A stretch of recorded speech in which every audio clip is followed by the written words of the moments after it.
Hello everyone, आज की class में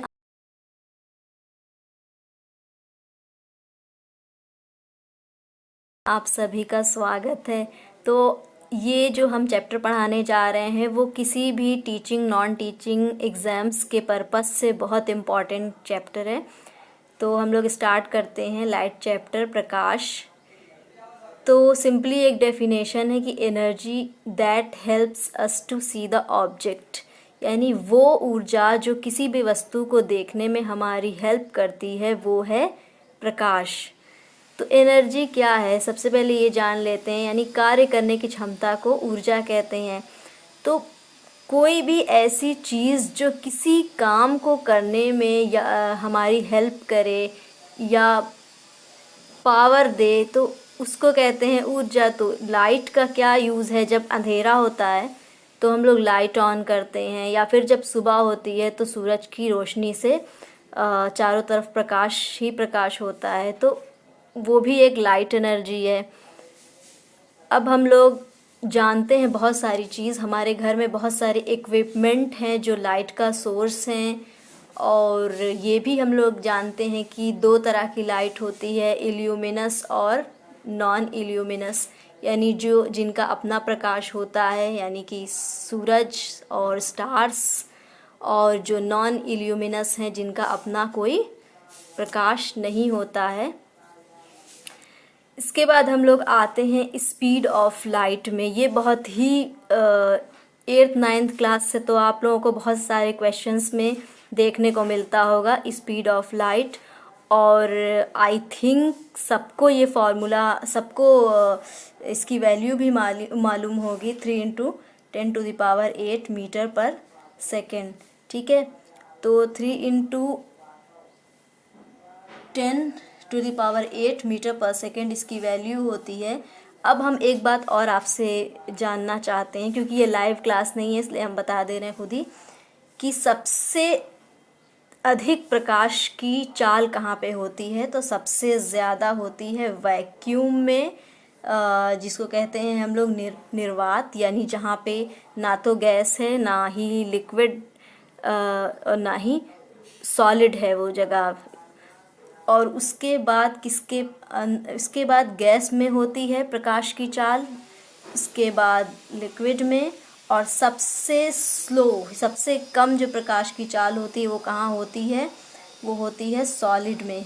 ठीक है, तो जो हम लोग 3 × 10⁸ मीटर पर सेकेंड पढ़ते आए हैं वो एक्चुअली वैक्यूम में होती है प्रकाश की चाल। और आप जानते हैं कि बहुत सारी एनर्जीज़ हैं, और बहुत जैसे कि ध्वनि ऊर्जा और भी बहुत सारी ऊर्जाओं के बारे में आपने पढ़ा होगा, लेकिन सबसे फास्टेस्ट ट्रैवल करने वाली, यानी सबसे फास्टेस्ट ट्रैवल करने वाली जो एनर्जी है वो क्या है, आपकी लाइट है। ठीक है, इसके बाद से लाइट जो है कुछ फिनोमेना शो करते हैं।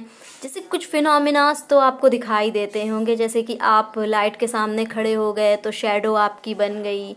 ये सब कुछ प्रक्रिया है जो प्रकाश द्वारा दिखाई जाती, दर्शाई जाती है। या फिर मिरर के ऊपर जो है वो प्रकाश आने पर हमको एक डिफरेंट टाइप ऑफ फिनोमेना दिखाई देता है, और उसी फिनोमेना के बारे में हम लोग पढ़ने जा रहे हैं।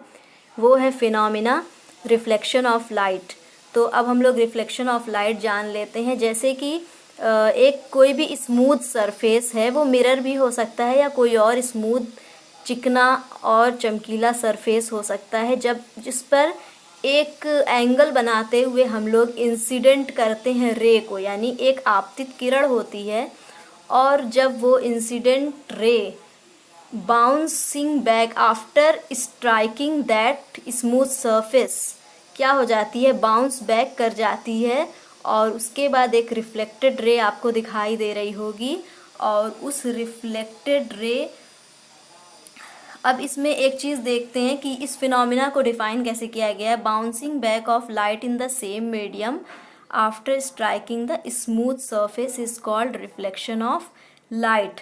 तो अब हम लोग देख रहे हैं एक नॉर्मल हम लोग यहाँ पे ड्रॉ करते हैं, और इस नॉर्मल को ड्रॉ करने के बाद देखते हैं कि जो हमारा एंगल नॉर्मल के साथ यहाँ बन रहा था उसके बाद से यहाँ पे एक एंगल बनेगा नॉर्मल का रिफ्लेक्टेड रे के साथ, और जो ये दोनों एंगल्स हैं वो आपस में इक्वल होते हैं, और यही जो है लॉज ऑफ रिफ्लेक्शन में भी का एक पॉइंट है जो हम लोग आगे पढ़ेंगे, ठीक है। तो अब इस आई को क्या कहा जाता है, यहाँ पर आई है एंगल ऑफ इंसिडेंट, और आर क्या है, एंगल ऑफ रिफ्लेक्शन, ठीक है, एंगल ऑफ इंसिडेंट या एंगल ऑफ इंसिडेंस, ठीक है। तो ये पूरा फिनोमेना है रिफ्लेक्शन का। तो क्या रिफ्लेक्शन एक ही टाइप का होता है, जिसको कहा जाता है कि हमने एक कुछ रेज को या एक रे को जो है वो इंसिडेंट किया और वो रिफ्लेक्शन हो गया और एंगल्स जो है वो आ गए सेम और सब कुछ, ठीक है। लेकिन नहीं, रिफ्लेक्शन भी 2 टाइप्स होता है, हम लोग आगे पढ़ेंगे। उससे पहले हम लोग लॉज देख लेते हैं, ठीक है। चलिए अब हम लोग आते हैं लॉज ऑफ रिफ्लेक्शन में। तो पहला पॉइंट है हमारा, incident ray, normal and reflected ray all lies in the same plane. यानी जो हमने इंसिडेंट रे जो आपतित किरण है, और जो नॉर्मल है जो नॉर्मल ड्रॉ किया था हमने, और जो रिफ्लेक्टेड रे है यानी जो परावर्तित किरण है, वो सब जो है वो एक ही मीडियम में, एक ही प्लेन में, एक प्लेन के ऊपर जो है एक प्लेन में ही लाई करते हैं, ठीक है। इसके बाद दूसरा पॉइंट है हमारा कि angle i is equal to angle r, यानी कि हमेशा एंगल ऑफ इंसिडेंट उतना ही होता है जितना एंगल ऑफ रिफ्लेक्शन होता है। अब हम बात करते हैं टाइप्स ऑफ रिफ्लेक्शन की। तो टाइप्स ऑफ रिफ्लेक्शन क्या होता है, रेगुलर रिफ्लेक्शन होता है और इर्रेगुलर रिफ्लेक्शन होता है। तो रेगुलर रिफ्लेक्शन में यानी कि 1 या 2 या 3 या 4 जितनी भी हमने मल्टीपल बीम्स जो है वो एक स्मूथ सरफेस पे जब हम लोग आपतित करते हैं यानी कि इंसिडेंट करते हैं, तो उन सब का रिफ्लेक्शन के बाद कुछ इस तरह की जो है वो फिनोमिना देखने को मिलता है। यानी कि हमेशा गैप्स, जो इनके बीच के जो गैप्स हैं वो क्या है, हमेशा गैप्स आर सेम। अब हम लोग देख लेते हैं इर्रेगुलर रिफ्लेक्शन को। इर्रेगुलर को हम लोग डिफ्यूज्ड भी बोलते हैं। डिफ्यूज्ड मतलब उसके लिए यूज़ करते हैं जब कोई चीज़ थोड़ी गड़बड़ आती है। तो जैसे कि यहाँ पे थोड़ा खुरदुरा स्पेस आ गया या उबड़ खाबड़ स्पेस है, प्लेन है, तो यहाँ पे जब हम लोग इंसिडेंट कराते हैं तो डिफरेंट टाइप में हम लोगों का क्या होता है,